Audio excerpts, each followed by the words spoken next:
This is Agriculture Today, and I'm Shelby Varner with the K-State Radio Network. Beginning today's show is an update on highly pathogenic avian influenza in dairy cattle herds from Kansas Animal Health Commissioner Justin Smith. The 2024 Alumni Fellow from K-State's College of Veterinary Medicine, Dr. Howard Erickson, continues today's show as he talks about what brought him to K-State initially and what he did when he returned as an instructor and a researcher. ThPam Paulsen, Extension Horticulture Agent from Reno County, ends today's show as she discussed the benefits of using cover crops in conjunction with companion planting as part of this month's K-State Garden Hour. That and more is coming up ahead.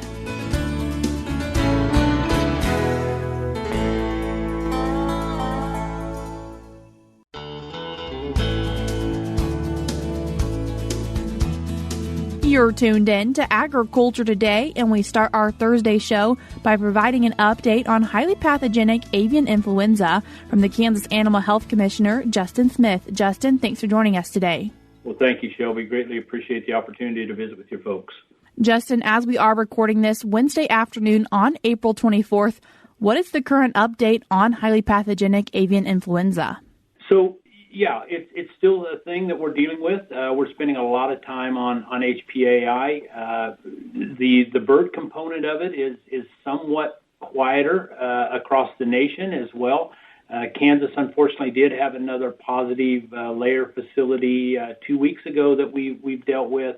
But all in all, the state from the bird component has been relatively quiet, and thankfully so. With that said, we're continuing to monitor. We're continuing to talk to producers and make sure that we're not missing anything out there.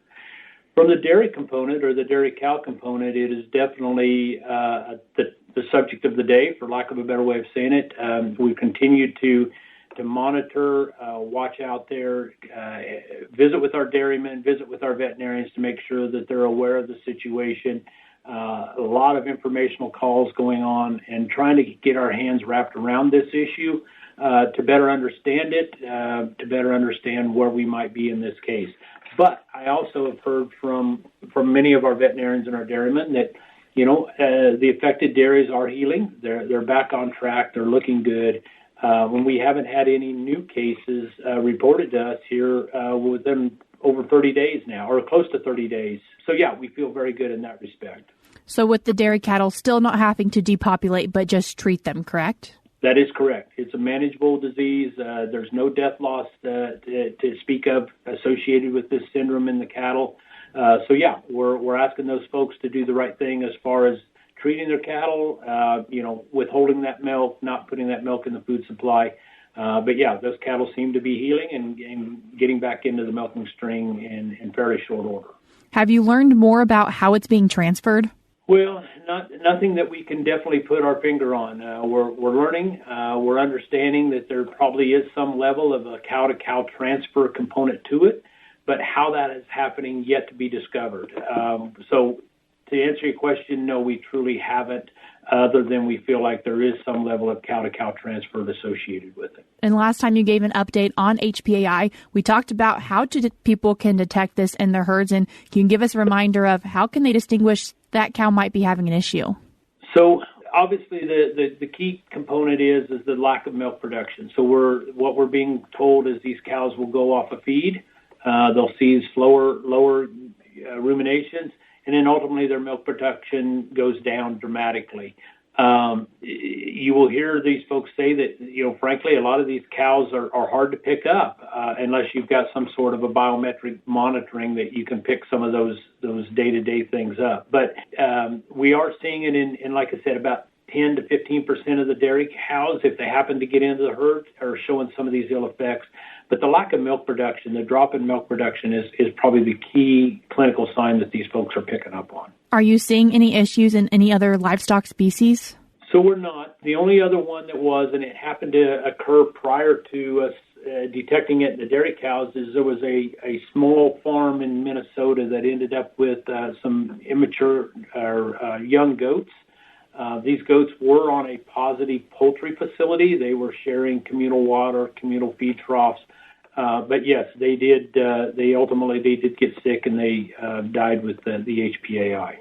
And always wanting to make a mention of, is there anything humans should be watching for? Well, it's always one of those things, and again, it's an influenza virus, so it's one of those things that we know that humans are, have influenza. They within our every day. Is it this strain? Is it this virus? No, it doesn't look to be. There's no indication that there's a true human health hazard or a severe health concern here. We do have one individual in Texas that was diagnosed with it and was confirmed to have very minimal signs. I understand that person, recovered without any cause or without any issues. And so it's always one of those things that we continue to monitor. We continue to ask our dairy workers and encourage them that if they do feel that they have symptoms or signs, that they report it to their healthcare professional, and we go from there. But to date, there's no indication that it's a huge concern, and CDC actually labels it as a low-risk issue at this point in time. For people who are dealing with dairy cattle, are they now needing a certificate to get different places, even within the state? Yes, it is. And so as a result of this, one of the things we did issue here from the Kansas Animal Health Division was we issued a commissioner's order that does ask that there is a CVI issued for any lactating dairy cattle, and I want to stress that, only lactating dairy cattle that are moving into Kansas or within Kansas need a CVI, as well as an affirmation statement from the veterinarian issuing that CVI that there's been no clinical symptoms of HPAI on the herd on that facility within the last 30 days.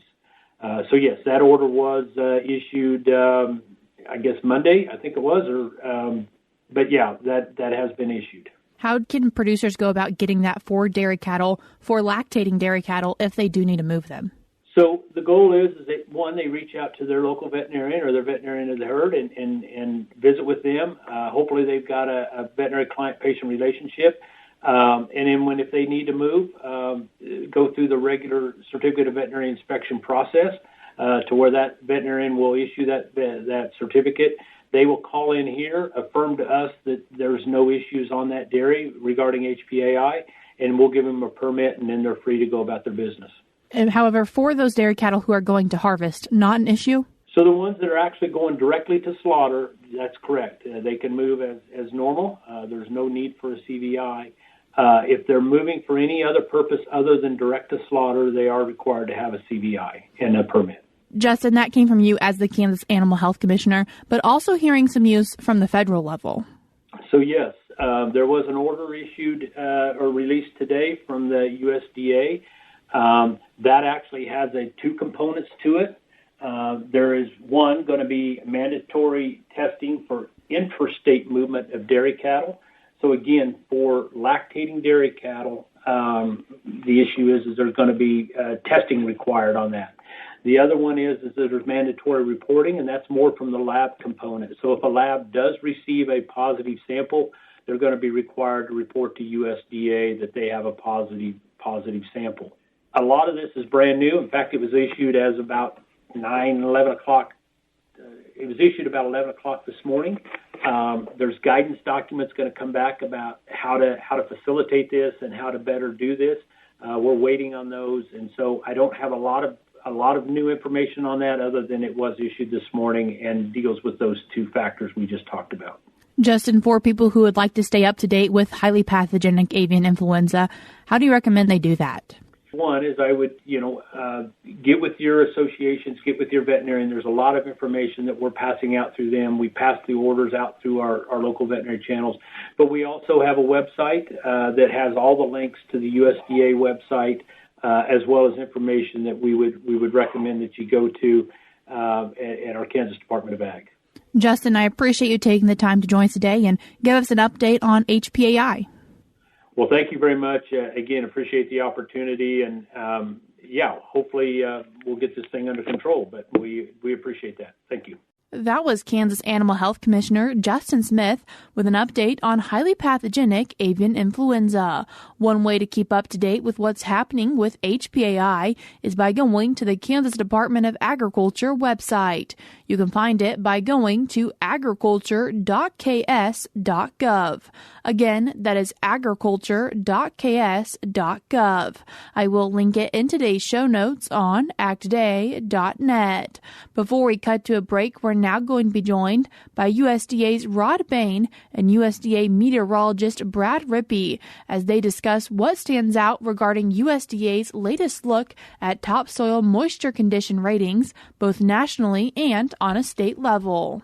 An interesting week regarding the coverage period of USDA's latest topsoil moisture report, according to USDA meteorologist Brad Rippey, in that we did see an interesting situation this week where we actually saw areas experiencing short to very short topsoil moisture decrease, and at the same time, areas experiencing topsoil moisture surpluses also decreased. How that all balances out in the national numbers is short to very short topsoil moisture is currently 28%. That is down from last week's 30% very short to short. At the same time, surplus topsoil moisture is now 11% of the country's agricultural land. That is down from 14% last week. Wet conditions remain in much of the Northeast, and notable topsoil moisture surplus is found in parts of the eastern Corn Belt and South. Meanwhile, the 10-state region of the Great Plains and western Mississippi River Basin record topsoil moisture condition ratings trending very short to short. I'm Rod Bain reporting for the U.S. Department of Agriculture in Washington, D.C.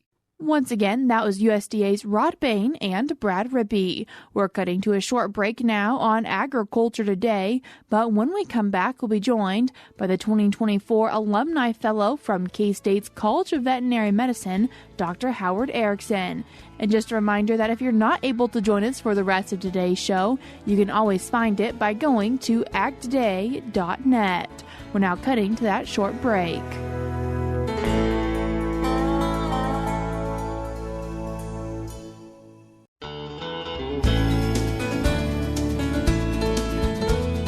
You're tuned in to Agriculture Today, and we continue our Thursday show with a conversation I had with the 2024 College of Veterinary Medicine Alumni Fellow, Dr. Howard Erickson. I'm honored to introduce to you K-State's College of Veterinary Medicine 2024 Alumni Fellow, Dr. Howard Erickson. Howard, congratulations on receiving this honor, and thanks for talking with us today. Thank you very much.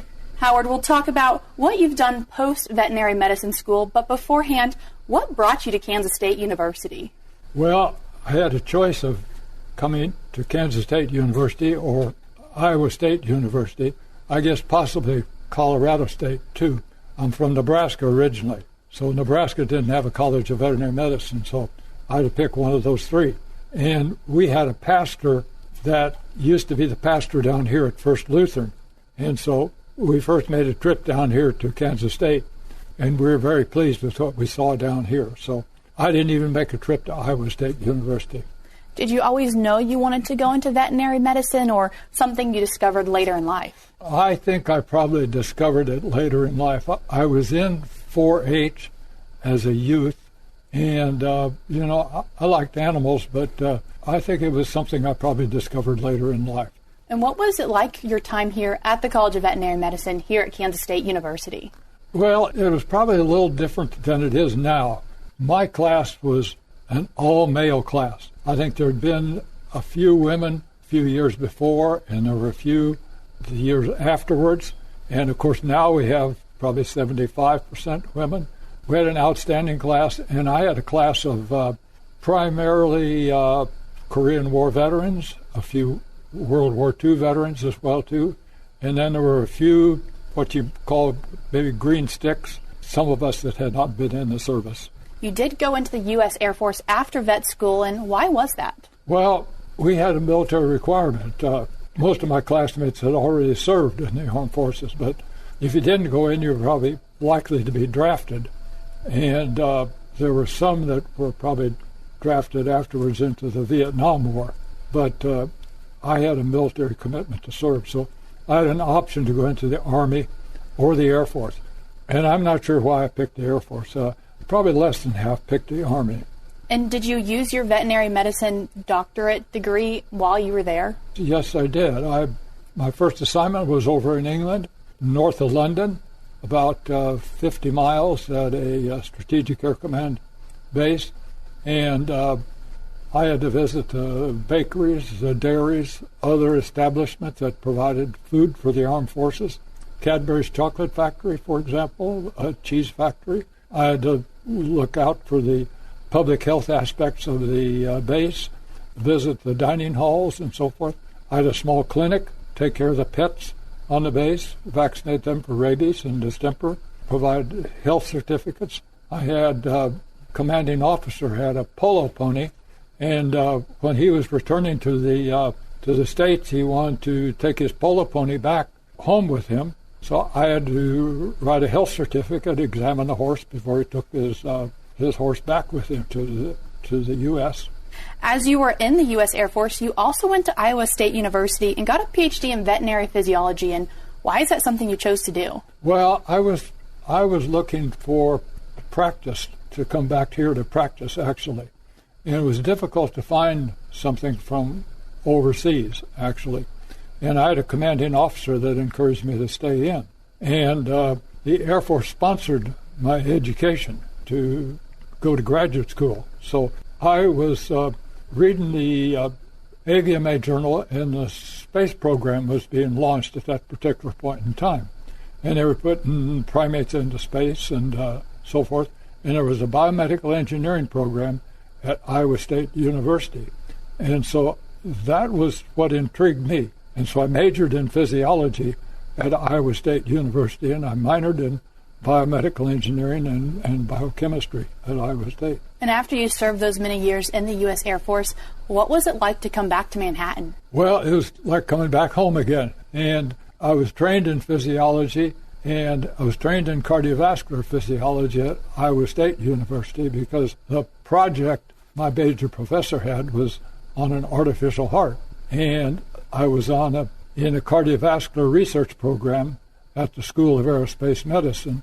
So when I joined the faculty here, I taught cardiovascular physiology here, and I also taught renal physiology and a couple of graduate courses too. I think I taught a graduate course in exercise physiology and a graduate course in cardiovascular physiology as well too. So it took a little learning because it was a little different from what I was primarily in research in the Air Force. So I had to kind of retrain myself in terms of teaching because there was a little different philosophy here.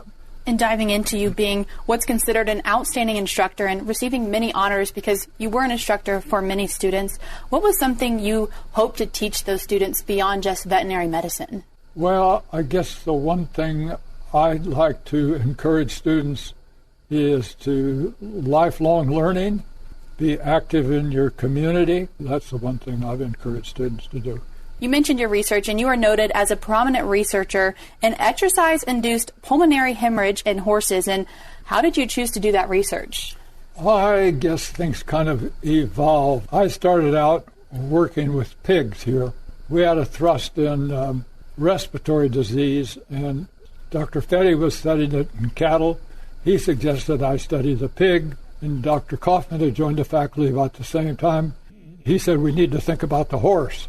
And so we started studying the horse, and we first started looking at training and detraining, and I think it evolved into exercise-induced pulmonary hemorrhage. And I think that's how it evolved. And then it evolved into this flare nasal strip. But it was there were two Minnesota veterinarians that observed that the nasal passages of horses are not supported by bone. And so they came to us and asked us if we would do some research on this strip, you see. And we had graduate students that needed support. So we probably did 10 years of support on that particular project.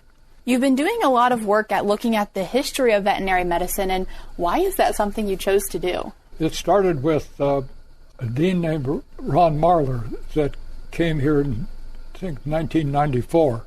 And he said our centennial's coming up in about 10 years. And he said, I don't think we're documenting our history very well. So he said, I think we need a history committee. And he asked for volunteers to be on the history committee. So I volunteered to be on the history committee. And from that, Dr. Elmore, our associate dean, was asked to write the history of our college, and he asked me to help write the history of our college.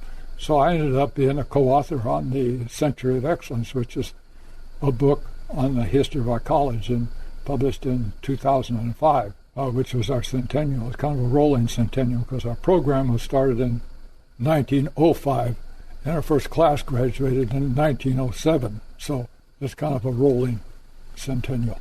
As you are a professor emeritus and have been for 13 years now, how do you continue to share your love for K-State and veterinary medicine with others? Well, I guess I've done that with the students in my history elective primarily. I've taught it for 10, 12 years now. And the other way I've done it is being active in the American Veterinary Medical History Society. I've been active on the Publications Committee and some other committees there as well, too. We've got a museum committee, and we have a pretty good museum collection here in our college. We've got cases downstairs of instruments. We've got the composite pictures of all our classes going back to 1907. We've got the video biographies that Kent's helped take and Sharon Green has coordinated here. And we've got composite photographs of the Kansas City Veterinary College, the St. Joseph Veterinary College. And I think these all need to be tied together in a link. A lot of them can't come here to see those because some of these things are in storage, but they could see them virtually. So they could go to a link and they could see some of those things. Howard, as you were part of the class, Kansas State University's College of Veterinary Medicine, class of 1959, any thoughts you'd like to share with people who are thinking about going into veterinary medicine or maybe graduating soon? Well, I would say that veterinary medicine is a field that has many opportunities. You know, you can go into the private practice, you can go into the armed forces, you can go into academia, you can go into industry, you can go into government work. There are just all kinds of opportunities in veterinary medicine. So the field is wide open. And the other thing, they're thinking of building 10 new colleges of veterinary medicine right now, which is kind of mind-boggling. But it looks like the demand is there. So the field looks like it's wide open, really. So, Howard, thank you for giving us the time to talk to you today, and congratulations on being this year's 2024 Alumni Fellow for the College of Veterinary Medicine. Thank you. That was Dr. Howard Erickson, class of 1959 from K-State's College of Veterinary Medicine, and this year's Alumni Fellow.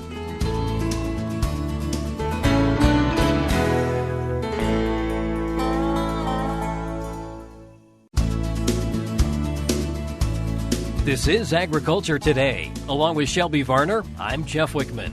The 2024 K-State Garden Hour, hosted by Extension horticulture staff across the state, focused its April webinar on the benefits of companion planting.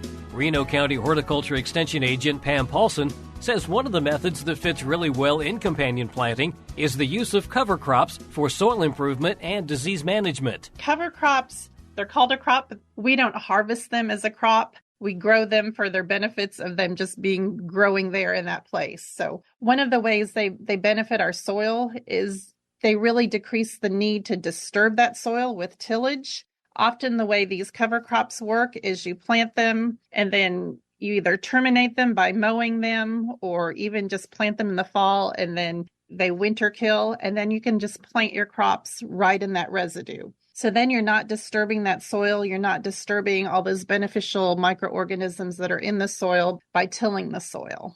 With cover crops, they're usually either planted prior to your desired crops, and then you either mow them or they get killed off one way or another, and you can plant right in that residue, or you plant them after you've harvested your crop. So then your soil is not sitting bare.